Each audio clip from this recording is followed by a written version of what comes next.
depois eu mando o link desse vídeo. Na verdade, são 4 vídeos, então se não der tempo de eu terminar hoje, amanhã a gente corrige as atividades, e aí se sobrar um tempinho eu passo alguma parte que estiver faltando. Se ainda assim não der para terminar, aí eu passo o link de todos eles e vocês assistem eles depois com o tempinho que vocês tiverem livre, tá? Porque eu acho que não vai dar tempo, porque são 40 e poucos minutos, então não vai dar tempo hoje, né? Hoje é meia hora, então provavelmente vai faltar um pouquinho de tempo, tá? Então, deixa eu colocar aqui para apresentar. Aí vocês falam para mim se está aparecendo a tela e se está aparecendo o áudio, tá? Apareceu a tela aí para vocês? Sim. Beleza. Agora eu vou ligar, vocês falam para mim se está saindo o áudio. Sim, tá. Beleza. Qualquer coisa vocês me avisam, tá? Tá.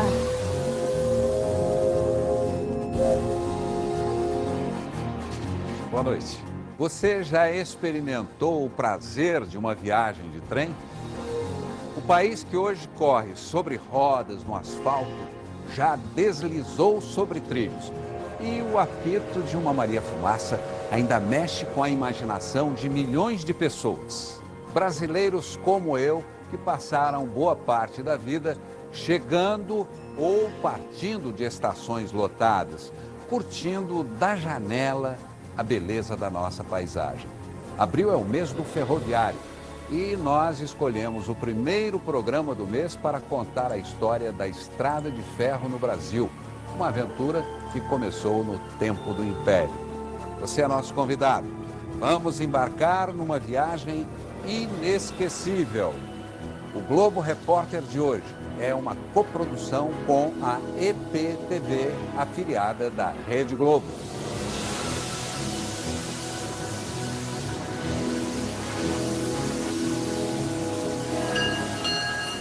A vida se anuncia. Nas linhas do destino, uma grande jornada. Na velocidade do trem-bala. Ou na lenta contemplação da Maria Fumaça. Tudo depende do olhar de cada passageiro. Sempre tem um ribeirãozinho, tá viu lá? É um percurso com oscilações, trechos difíceis, mas também emoções. Fazem a viagem valer a pena.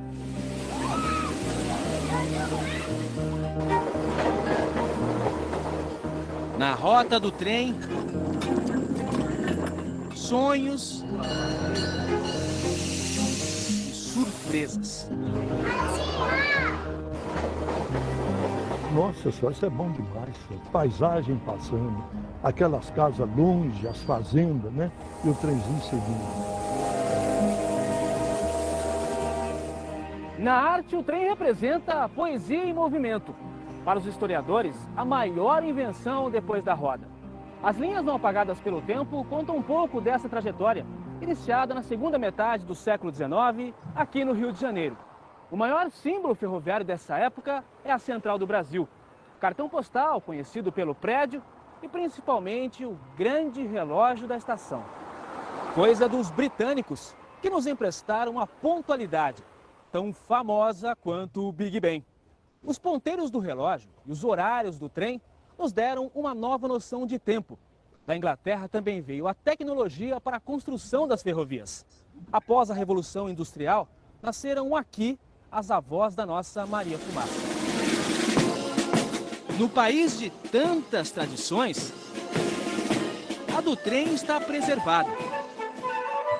Para o transporte de minério, o país dominou a tecnologia do ferro e construiu as primeiras locomotivas. Acredite, em 1804, essa engenhoca rebocou 10 toneladas. A máquina de Richard Trevithick desbravou os trilhos do pioneirismo. Mas o protótipo comercial de todas foi The Rocket, o foguete. Decolou para a história a 22 km por hora. A primeira máquina a correr como um cavalo. No dia da inauguração, um político subestimou a velocidade da máquina e cruzou a linha. Foi atropelado. O trem passou sobre as pernas dele. O primeiro acidente fatal na história da ferrovia. O pai da Rocket foi George Stephenson, o primeiro a perceber a energia do vapor, observando a própria chaleira de casa. Quase 30 anos depois, a magia da Dama de Ferro chegou por aqui. E ninguém resistiu ao charme de Maria. A minha patroa falava comigo assim: você gosta mais da máquina do que de mim, porque você tem uma história danada que essa máquina, viu? A musa dos ferroviários se transformou em atração turística Vai e volta, hein? Boa viagem. ou peça de museu. No rastro de fumaça de Maria, ficaram as lembranças de quem viaja no tempo. Aos 80 anos, seu Benito Mussolini começou como garçom nos vagões-restaurante. Depois eu passei para o quadro efetivo da rede. Foi foguista e maquinista. Na hora que eu sentava para sair com o trem, sabe? Passava a mão na cadeira, batia assim em cima dos aparelhos, falava: ei, gente, ó, nós vamos fazer um viajão. Uma história de 3 décadas com a Maria Fumaça. Ah, ela é muito romântica, sua Maria Fumaça é tudo. Em casa, tudo lembra a velha companheira. Inclusive o som. Gravado no último dia de trabalho na locomotiva. Eu só espero quando chegar a minha ocasião de ir lá para cima, Deus me permita levar isso tudo dentro da cabeça, sabe? Pra gente lembrar também, né? Entre chegadas e partidas, muitas paisagens. E novos horizontes surgiram no Brasil a partir de 1854, quando foi inaugurada a primeira ferrovia do país. Um trecho pequeno, 14 quilômetros, um grande passo para o futuro dos transportes. E o marco zero dessa história ainda está de pé, a estação Guia de Pacobaíba. Fiel às origens, é um monumento ao pioneirismo. Depois que o trem partiu daqui, o Brasil nunca mais foi o mesmo. Um templo ferroviário, preservado pelos sentinelas, como o seu Luiz Otávio, 76 anos, voluntário na defesa da memória do trem, movido pelo sonho de ver a estação de volta ativa.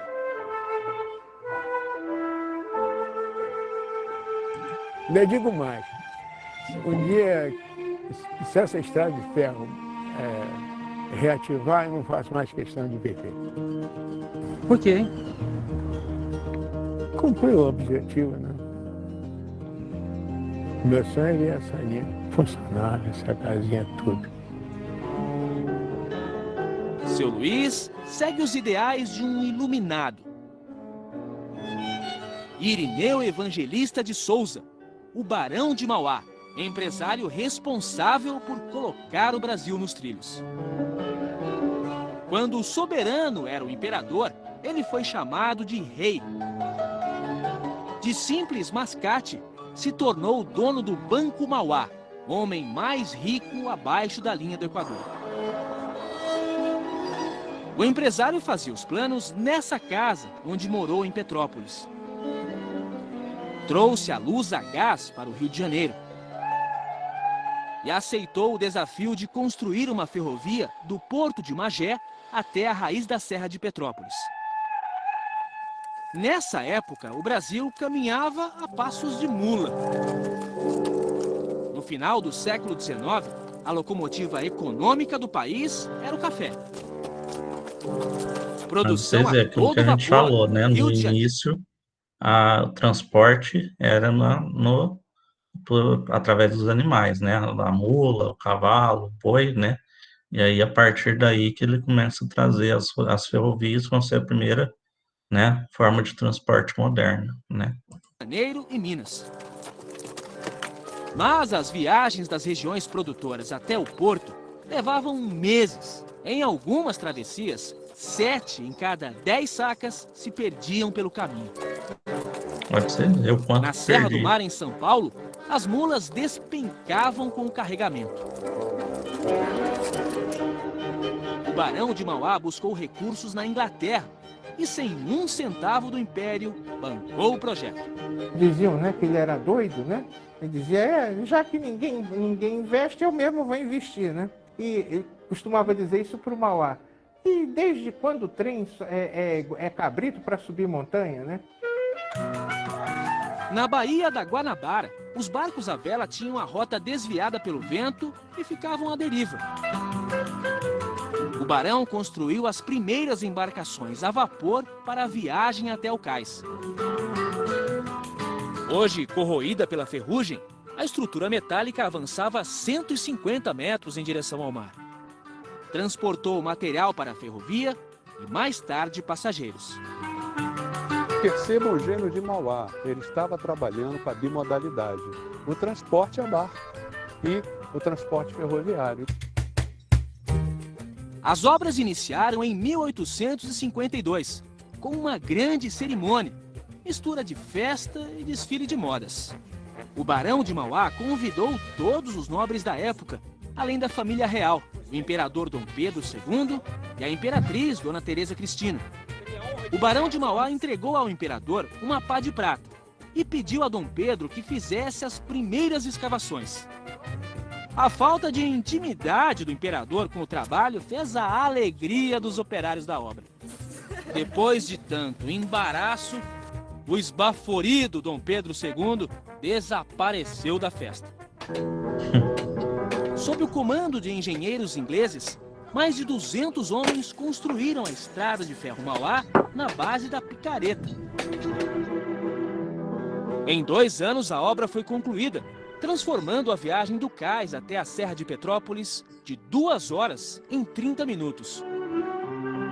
O passeio inaugural foi na locomotiva Baronesa, homenagem à esposa do barão, Dona Maria Joaquina.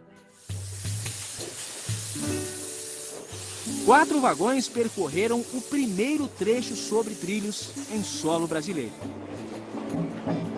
E os 26 quilômetros por hora assustaram quem estava acostumado à velocidade das mulas. A estrada de ferro que abria os caminhos do Brasil é hoje rota para lugar nenhum.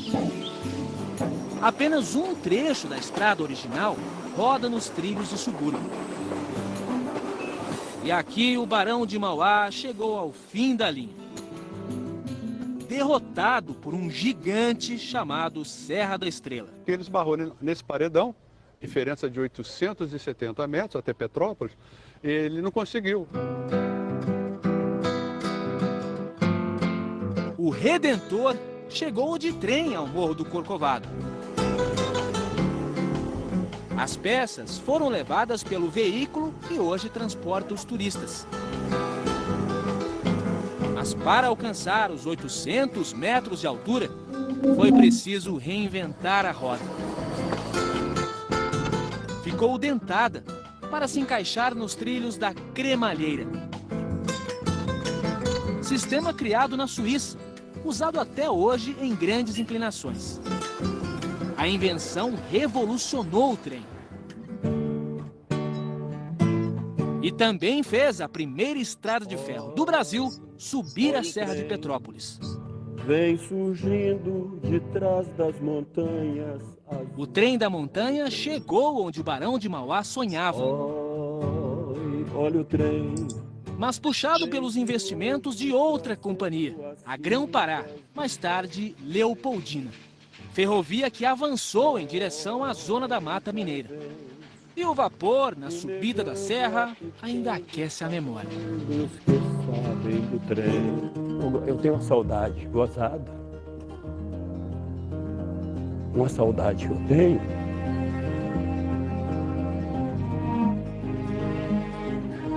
Eu era criança. Aqui nessa estação aqui, ó, que coisa bonita que era. Você vê chegar o trem, naquela época eu era moleque, então chegava aquele trem lotado, né? Uns chegando e outros partindo. E aquilo para mim marcava muito. Misturava um pouco da neblina com aquela fumaça da locomotiva, aquilo tudo, então isso fica muito na lembrança. Para ter essa lembrança em casa, Álvaro construiu a própria locomotiva. Qual que é mais bonita? Aquela lá, né?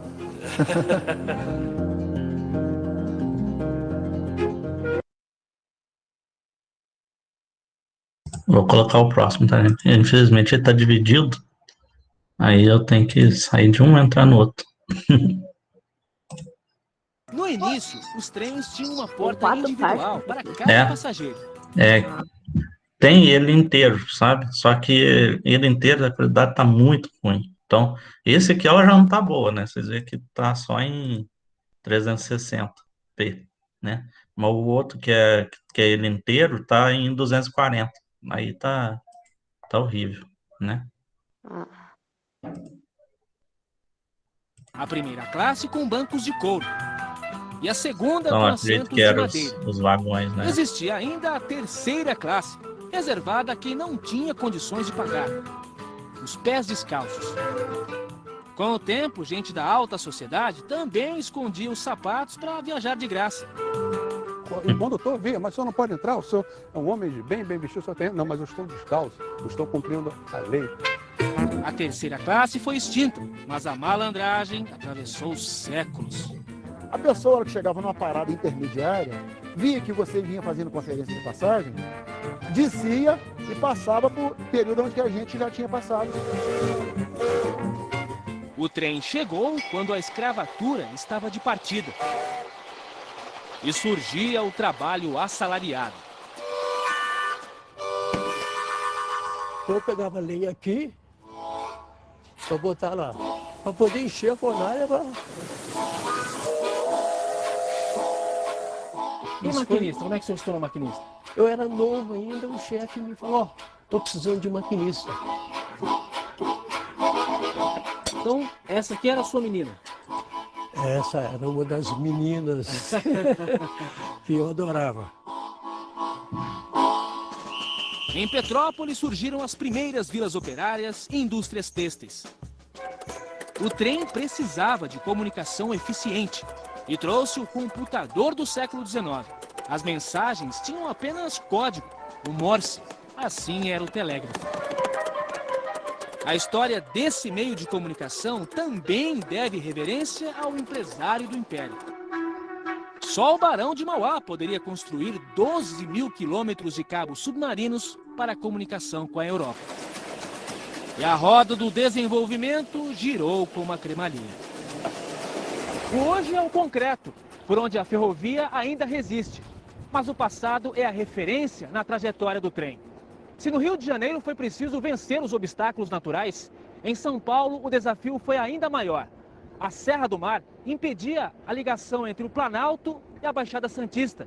Um desnível de 800 metros, superado com 13 túneis, 17 pontes e uma das maiores obras de engenharia ferroviária do mundo. A muralha de rocha foi redesenhada pelo caminho do trem. 10 quilômetros de construções numa área sujeita a chuvas e deslizamentos. Trabalho de 5 mil pessoas. Mão de obra qualificada dos imigrantes europeus. Os obstáculos extrapolaram o orçamento e custaram a falência do Barão de Mauá. Ele entregou tudo, até os óculos com aro de ouro, ele entregou para ser para o leilão. Foi uma falência infeliz, porém honesta. Na história do patrono da ferrovia está a riqueza de uma família de sangue azul.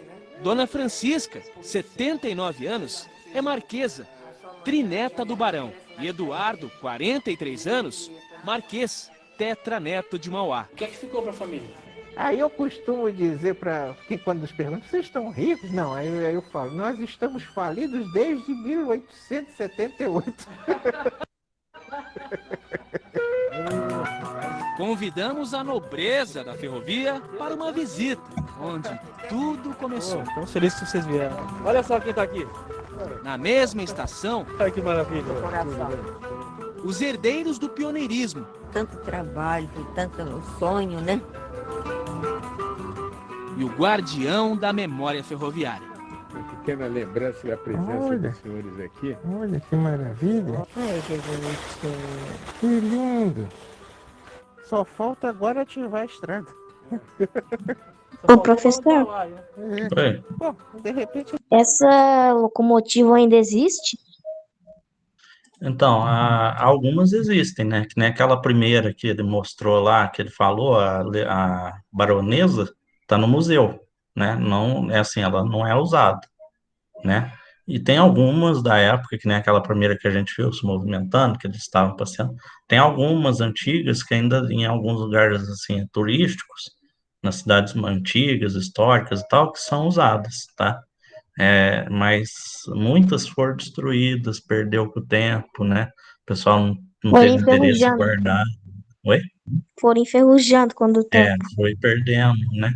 Muitas foram usadas, né? Porque eram muito usadas, aí foi usado até não ter mais, né?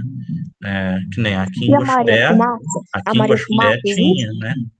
Aqui em Gospé tinha, né? Trem e tal. Mas, vocês vão ver, não sobrou nada. Tem aquele, vocês já viram ali perto do São Paulo, Minas, lá embaixo, tem aquele carrinho, aquela parte lá, mas é uma das poucas coisas que sobrou aqui na cidade, né? Mas em alguns lugares ainda tem, principalmente onde ainda tem, ainda presente a linha. E aquela locomotiva Maria Fumaça ainda existe? Então, essas mais antigas é o que é chamado de Maria Fumaça, essas que funcionavam queimando a coisa, a madeira, né? Que aí fazia fumaça. Por isso que ela tem esse nome, Maria Fumaça, que ela libera a fumaça, né? Tem em alguns lugares, tá? É bem raro também se encontrar em algum ponto turístico esses essas ferrovias também em algumas cidades. Não, hoje só tem em poucos lugares no Brasil, tá? Ele vai até falar disso. São Paulo, Principalmente, aonde tem, que nem aqui em Minas, tem ali na região onde eles tiram minério de ferro, né? Ou lá do Centro-Oeste, vem algumas para cá para o Sudeste para trazer produção de soja, essas coisas. Mas é muito pouco. Eu acho que o Brasil perdeu, já foi um dos países que mais tinha ferrovias no mundo. Hoje quase não tem nada. Oi, Giovana. O que é mais antigo que tem aqui no Brasil? Que ainda está em uso? Agora você me pegou.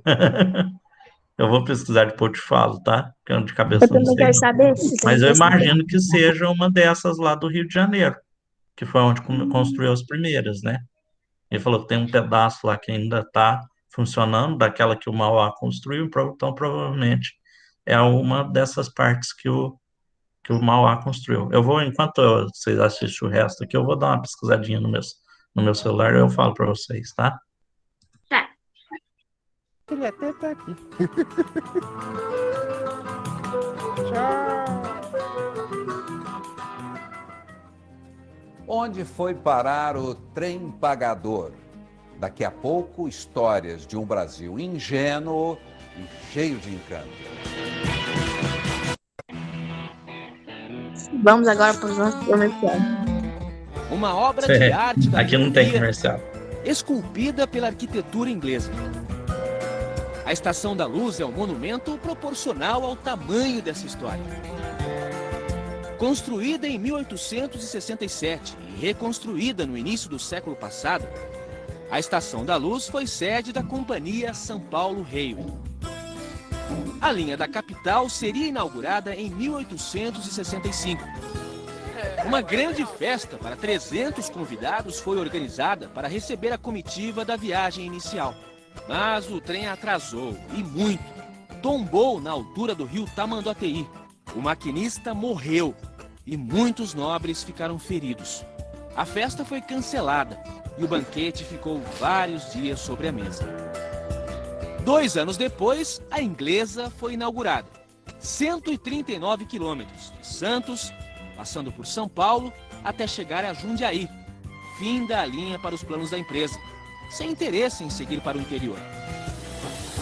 São Paulo Rail tinha praticamente o monopólio do transporte de café para o Porto de Santos, pela via ferroviária. Quem quisesse mandar café para o Porto de Santos teria que passar pela São Paulo Rail. Então ela não precisava arriscar um novo investimento que provavelmente daria um retorno menor para ela.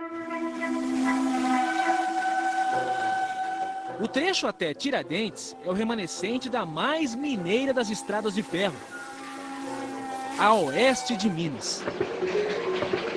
A Oeste de Minas, mais tarde Rede Mineira de Viação, nasceu em 1881 pela iniciativa de comerciantes. E na histórica cidade do Ciclo do Ouro, construiu a sede.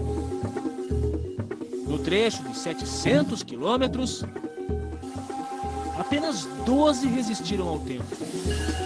Por um detalhe, o tamanho da bitola, a distância entre um trilho e outro. Nenhuma no mundo tem 76 centímetros. Por isso ficou o vapor. Como era equipamentos fora de padrão, não compensava financeiramente comprar novos materiais, modernizar. O trem atravessou o Brasil por caminhos de tamanhos diferentes. Teve bitola de 60 centímetros a 1,60 m a larga. Essa é a estreita, de 1 metro, usada em 80% das ferrovias. Parece conversa de bitolado, mas esse pequeno detalhe deu uma briga enorme. Larguistas contra estreitistas. Nesse duelo, perdeu o Brasil. As linhas não tiveram uma integração nacional e contribuíram para a decadência. Foi ruim porque você tinha problemas no encontro de certas linhas, de certas ferrovias e operadoras para fazer a continuidade, onde você tinha que fazer a baldeação dos passageiros para o trem correspondente à bitola ou a baldeação da carga. Nessa época, corria pelos trilhos todo tipo de trem. Esse é o carro pagador. É o vagão que era utilizado para fazer o pagamento dos funcionários da ferrovia. Tinha banco? Não existia um banco nas pequenas cidades do interior de Minas Gerais. O trem de doido em Minas era um trem que circulava periodicamente pelas cidades do interior de Minas, recolhendo doentes mentais para levar para Barbacena, onde havia lá um centro de tratamento psiquiátrico, um hospício. E era uma coisa muito triste, porque o tratamento era muito cruel, quem ia não voltava. Desse daqui, todo mundo fugia. Era somente para a viagem de ida até o cemitério. O carro funerário, né, ele fazia um funeral sobre trilhos. Então era de costume que a família contratasse choradeiras profissionais, chamadas de carpideiras. Às margens da linha do trem, nasceram cidades e uma história contada com as sobras do tempo. O Maracanã das ferrovias está em Minas Gerais. Também conhecida como Coliseu das Estradas de Ferro, a rotunda de Ribeirão Vermelho foi a maior do Brasil e comparada às gigantes do mundo, com 4.000 metros quadrados. Era a garagem e também a oficina das locomotivas. Trouxe progresso e mais tarde a decadência. Quando a rotunda funcionava, no início do século XX, a cidade tinha cerca de 10.000 habitantes. Deu nosso horário, mais professor. de 3.000. Eu já vi. Então, Professor, pessoal. uma coisa que eu não entendi, você pode me explicar um negócio? Hum. Como é que eles punham o trem ali dentro da oficina? Eles Tinha abertura, tinha uma porta. lá? O trem, a linha, ia entrava dentro dela. Ele ia pelo É trilho como se mesmo. fosse uma casa, né? Tipo assim, Isso, é uma garagem. uma garagem. É uma garagem gigante. Né? Gostei dessa matéria, foi legal. Tá? Ô, pessoal, então eu vou fazer o seguinte, que eu queria que vocês assistissem esse vídeo enquanto eu tô com vocês, que aí eu vou explicando, que nem agora. Então eu vou fazer o seguinte, eu não vou mandar o link agora, eu vou passar amanhã, tá? A correção do PET, qualquer coisa eu deixo para segunda-feira, tá? Para semana que vem, quarta-feira, tá? Porque eu acho que seria assim, vocês assistirem, vai ficar dúvida, vocês não vão entender alguma coisa, não vai ter o que explicar para vocês, né? Não vai ficar legal, tá? Então eu vou passar amanhã, termino de passar amanhã, e na quarta-feira a gente corrige o PET, tá? Não tem problema. Oi, professor. Professor, Oi. e você achou a resposta da pesquisa? Eu procurei aqui, não achei, viu? Depois eu vou dar uma pesquisada mais profunda, mas eu acho que vai ser Eu tô mesmo procurando aqui. essa Eu lá, tô procurando lá de Petrópolis mesmo, lá do Rio de Janeiro, tá? Professor, Ele falou que tem uma parte que ainda funciona, então provavelmente é professor, essa, tá? Oi. vai ter mais aula? Agora vocês têm a próxima aula, não sei do que é, tá? Tá. Ciências. Ô, pessoal, quem não colocou o nome ainda no chat, por favor, para eu fazer chamada? Tem alguém que não colocou ainda? Aí, professor, Acho que teve gente que entrou depois que eu coisei, né? ainda existe, né? Essas locomotivas por aí, mas as mais antigas estão em Essas museu. antigas hoje em dia só para turismo, pessoal passear, tá? Hoje em dia o transporte de carga, essas coisas, é tudo feito por trem mais novo, né? Aqueles trens elétricos, a diesel, né? Aqueles trem lá não vale de nada, vale mais de nada. fortes, mais rápidos e tudo mais, tá? Mas não é no Brasil inteiro, é em um ou outro lugar só, tá? E o pior é que eles construíram os trilhos num lugar que tinha deslizamento, chuva. Porque ele tinha que lidar, né? Como ele falou, tá querendo ir do interior pro litoral. Só que aqui é tudo serra, né, na nossa região aqui. Então ele tem que lidar com essa serra. Aí o Mauá não tinha conseguido, né? Por isso que ele parou, né, a dele. Aí, quando mais para frente, eles construíram, que aí eles abriram o túnel, fizeram ponte, aquelas coisas tudo. Só que Quem foi o maquinista que morreu? foi deixar de lado, porque eles fizeram outra mais eficiente, né? Quem que foi o maquinista que morreu? Eu não sei. Tá? Pessoal, Aquele trem que caiu, teve mais um porquê mais profundo ou foi por causa de chuva e deslizamento? não sei. Ele não fala ali, né? Mas provavelmente é algum problema do tipo, um deslizamento, ou algum problema na linha, né? Às vezes cai uma pedra, alguma coisa, pode ser, né? Pessoal, obrigado por vocês terem participado. Amanhã a gente termina de assistir, tá? E aí depois a gente vê as outras questões. Amanhã tem mais pergunta por você. Ô, professor. Eu vou dar uma pesquisada, porque aí eu vou saber responder melhor. Ô, professor. Oi. Aí amanhã você vai continuar os vídeos? Porque aí fica bom. É melhor eu passar junto com vocês, porque aí eu vou tirando a dúvida, né? Vou explicando. Porque às vezes vocês assistem e não entendem nada, aí, né? É melhor eu passar com vocês. É que nós é meio tantando, né? Nós nem vai entender muito. Não, né? É que vocês não aprenderam ainda. É diferente. Tem uma coisa que eu não entendi ainda, viu? Isso aqui me bugou a matéria de ontem. Ainda mais que eu tava meio lelé da cuca, eu tava com muito sono. Aí eu fiquei pedindo, aí agora depois, por isso que eu não tive a gravação da aula. Porque eu não tinha entendido quase nada. Tranquilo. A gravação da aula de ontem, pessoal, eu vou disponibilizar hoje, tá?